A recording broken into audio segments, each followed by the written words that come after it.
असम की राजनीति में एक राष्ट्रगान तूफान बन गया है, या यूं कहे कि बांग्लादेश का राष्ट्रगान तूफान बन गया है। भारतीय नेता खुलेआम किसी दूसरे देश का राष्ट्रगान गा सकता है।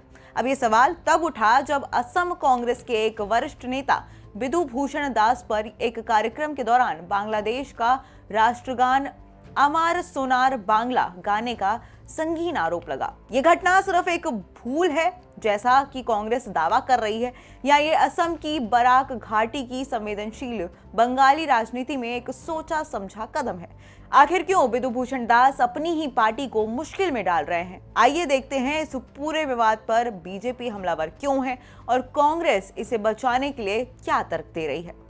ये विवाद सोमवार को कांग्रेस सेवा दल की बैठक के दौरान श्रीभूमि जिले के इंदिरा भवन में शुरू हुआ, लेकिन इसका असर पूरे असम की राजनीति पर पड़ रहा है। कांग्रेस नेता बिधु भूषण दास ने अपने संबोधन की शुरुआत नोबेल पुरस्कार विजेता रविंद्रनाथ टैगोर द्वारा रचित गीत अमार सोनार बांग्ला आमी तुमार भालोबाशी से किया।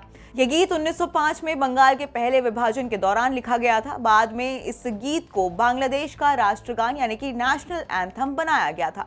अब दास के गीत गाने का वीडियो सामने आते ही असम के मंत्री व बीजेपी नेता कृष्णेंदु पाल ने कांग्रेस पर तीखा हमला बोला और उन्होंने कहा, कांग्रेस में कुछ भी संभव है, उन्हें यह भी नहीं पता कि कब और क्या गाना चाहिए।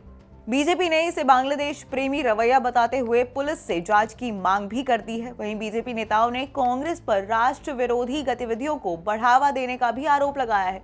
बीजेपी असम प्रदेश ने अपने एक्स अकाउंट पर वीडियो शेयर कर कैप्शन में लिखा है, संकेत इससे ज्यादा जोरदार नहीं हो सकते। कुछ ही दिन पहले बांग्लादेश ने पूरे पूर्वोत्तर को निगलने वाला नक्शा छापने की हिम्मत की थी और अब बांग्लादेश प्रेमी कांग्रेस यही असम में गर्व से बांग्लादेश का राष्ट्रगान गा रही है। इसी के बाद कांग्रेस ने इन आरोपों को राजनीतिक रूप से प्रेरित बताते हुए बिधु भूषण दास का पूरा बचाव किया। करीमगंज जिला कांग्रेस समिति के मीडिया विभाग के अध्यक्ष शहादत अहमद चौधरी ने साफ किया कि दास ने बांग्लादेश का राष्ट्रगान नहीं बल्कि रविंद्र संगीत प्रस्तुति किया था।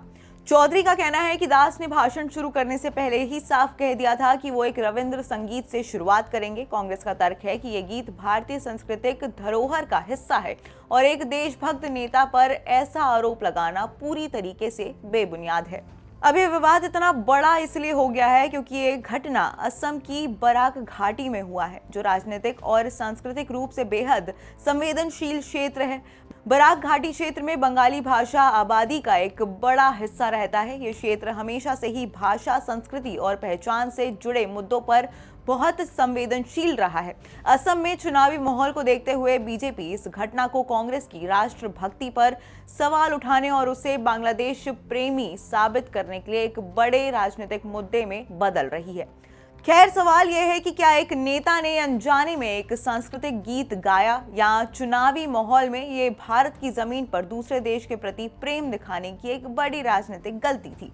फिलहाल राज्य पुलिस को इस मामले में कोई औपचारिक शिकायत नहीं मिली है, लेकिन अधिकारियों ने संकेत दिया है कि यदि कोई शिकायत दर्ज होती है तो वीडियो की जांच जरूर की जाएगी।